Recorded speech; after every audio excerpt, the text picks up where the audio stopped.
আসন্ন ত্রয়োদশ জাতীয় সংসদ নির্বাচনকে কেন্দ্র করে নারায়ণগঞ্জ ৪ আসনে বিএনপির সম্ভাব্য প্রার্থী হিসেবে বীর মুক্তিযোদ্ধা আলহাজ গিয়াসউদ্দিনকে মনোনয়ন দেওয়ার দাবিতে ফতুল্লা থানা ও কুতুবপুর ইউনিয়নের নেতাকর্মীরা বিক্ষোভ মিছিল ও আলোচনা সভার আয়োজন করেন। রবিবার বিকেলে কুতুবপুর ইউনিয়নের বিভিন্ন ওয়ার্ডের বিএনপি, তরুণ দল ও কৃষক দলের নেতাকর্মীদের অংশগ্রহণে এই কর্মসূচি অনুষ্ঠিত হয়। কর্মসূচিতে বিশেষ অতিথি হিসেবে উপস্থিত ছিলেন ফতুল্লা থানা বিএনপির সিনিয়র সহসভাপতি জনাব সুলতান মাহমুদ মোল্লা। অনুষ্ঠানে আরও উপস্থিত ছিলেন ফতুল্লা থানা বিএনপির সভাপতি জনাব বিল্লাল হোসেন, কুতুবপুর ইউনিয়ন বিএনপির সভাপতি জাকির হোসেন, বাংলাদেশ জাতীয়তাবাদী তরুণ দলের যুগ্ম সাধারণ সম্পাদক গাজী মাহমুদ লিটন মোল্লা, ১ নং ওয়ার্ড কৃষক দলের সাধারণ সম্পাদক জামান মুন্সি, ২ নং ওয়ার্ড বিএনপির নেতা মজিবর সিকদার ও রহমান সিকদার। নেতারা তাদের বক্তব্যে বলেন, দেশকে নতুনভাবে গঠন করতে হলে সবাইকে ঐক্যবদ্ধ হয়ে দেশের উন্নয়নে কাজ করতে হবে। বীর মুক্তিযোদ্ধা গিয়াসউদ্দিন সাহেবের হাতকে শক্তিশালী করতে হবে, তবেই পরিবর্তনের লক্ষ্যে পৌঁছানো সম্ভব। তারা আরও জানান, ফতুল্লা ও কুতুবপুরের উন্নয়ন কর্মকাণ্ডে গিয়াসউদ্দিনের ভূমিকা উল্লেখযোগ্য। তাই নারায়ণগঞ্জ ৪ আসনে বিএনপির দলীয় প্রার্থী হিসেবে তাকে মনোনয়ন দেওয়াই স্থানীয় নেতাকর্মীদের দাবি। কর্মসূচি শেষে অংশগ্রহণকারীরা শান্তিপূর্ণভাবে মিছিল ও সভা সমাপ্ত করেন।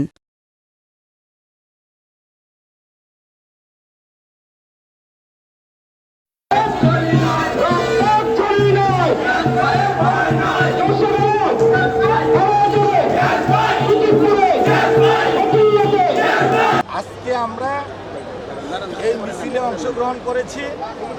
সেই সামনে জাতীয় ইলেকশন বেশি দূরে না, আল্লাহ চাইতো ১ থেকে ২ মাসের মধ্যেই আমাদের জাতীয় ইলেকশন ঘোষণা হবে। কিন্তু আমরা যে আজকে ১৭ বৎসর রাজপথে আন্দোলন সংগ্রাম করেছিলাম, কার নেতৃত্বে করেছিলাম, কে কে আমরা বাড়িঘর ছাড়া হয়েছিলাম, সেই বিষয়ে আমি ২-১টি কথা বলতে চাই।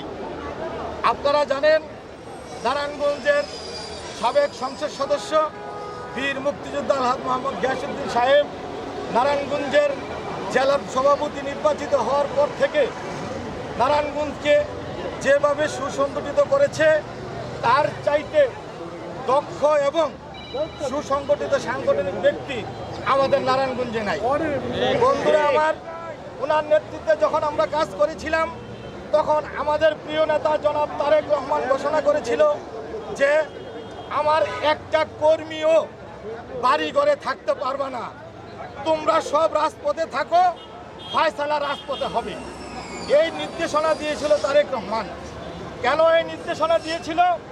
এমন একটি পরিবেশ হয়েছিল, আমরা কেউ নিজের বাড়ি ঘরে থাকতে পারি নাই, আত্মীয় স্বজনের বাড়ি ঘরে থাকতে পারি নাই, এবং কি আমরা বাড়িঘর তো থাকতে পারিই নাই। আমরা কেউ আমাদের নেতাকর্মী এখানে যারা উপস্থিত আছে, কেউ আমরা লঞ্চে ঘুমাইছি, কেউ নৌকায় ঘুমাইছি। নৌকায় ঘুমাইতে পারি নাই, সেখানে পুলিশ অশান্তি করেছে, আমরা চলে গেছি কবরস্থানে। কবরস্থানে ঘুমাইতে গেছি, সেখানেও পুলিশ আমাদেরকে লাঞ্ছনা বঞ্চনা করেছে। এমন কোনো নেতাকর্মী আমাদের সাথে যারা এখানে উপস্থিত, সুলতান ভাই, মনির ভাই, শিপন ভাই, রতন, হাসান আলী, আমরা যারা আছি, এমন ব্যক্তি এখানে নাই যে তাদের বিরুদ্ধে ২০ থেকে ২৫টা মামলা হয় নাই। এখন আমাদের গিয়াসউদ্দিন সাহেবের নেতৃত্বে আমরা কাজ করার কারণেই শুধু আমরা বাড়িঘরের বাইরে যাই নাই, দেশ নেত্রী বেগম খালেদা জিয়ার সকল কর্মসূচি পালন করতে গিয়ে, তারেক রহমানের নির্দেশনা পালন করতে গিয়ে আমরা বাড়িঘরের বাইরে চলে গিয়েছিলাম।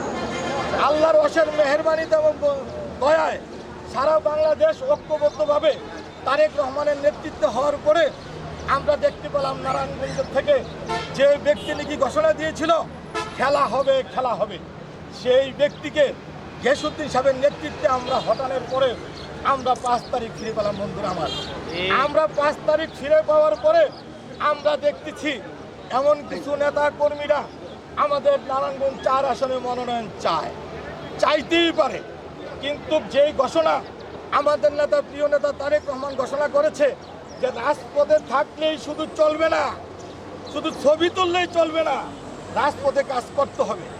আমার প্রিয় নেতার কাছে আকুল আবেদন, আপনি প্রত্যেকের বায়োডাটা, রাজপথে কে ছিল, কে কয়টা মামলা খাইছে, সেই মামলার বিবেচনা করার দায়িত্ব, পরীক্ষা নিরীক্ষা করার দায়িত্ব একমাত্র আপনার। আপনি যদি ইনসাফ করেন, আপনি যদি ইনসাফ করে প্রত্যেকের কাগজপত্র নেন, তাইলে দেখা যাবে যেই 5 জন 6 জন নমিনেশন চাইছে সব চাইতে বেশি মামলা খেয়েছে আলহাজ মোহাম্মদ গিয়াসউদ্দিন।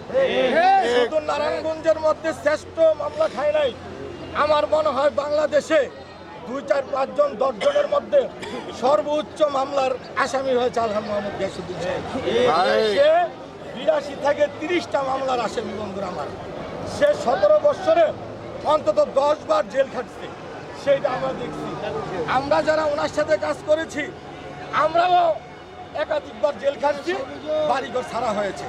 তাই আজকের এই সভা থেকে আমি আকুল আবেদন জানাইতে চাই, আমাদের প্রিয় নেতা জনাব তারেক রহমান, আপনি এই 5 জন 7 জনের মধ্যে ভালো বিবেচনা করে আমাদের আলহাজ মোহাম্মদ গিয়াসউদ্দিন সাহেবকে মনোনয়ন যদি দেন, আমরা যারা নির্বাচিত হয়েছি তারা আমরা আনন্দ পাবো, আমরা খুশি হব। আর এর বাইরে যদি কোনো ধানের শীষ দেন বা কেউ যদি ষড়যন্ত্র করে নাটকবাজি করে নিয়ে যায়, তাহলে আমাদের এই নারায়ণগঞ্জ 4 আসন হাত ছাড়া হওয়ার সম্ভাবনা আছে।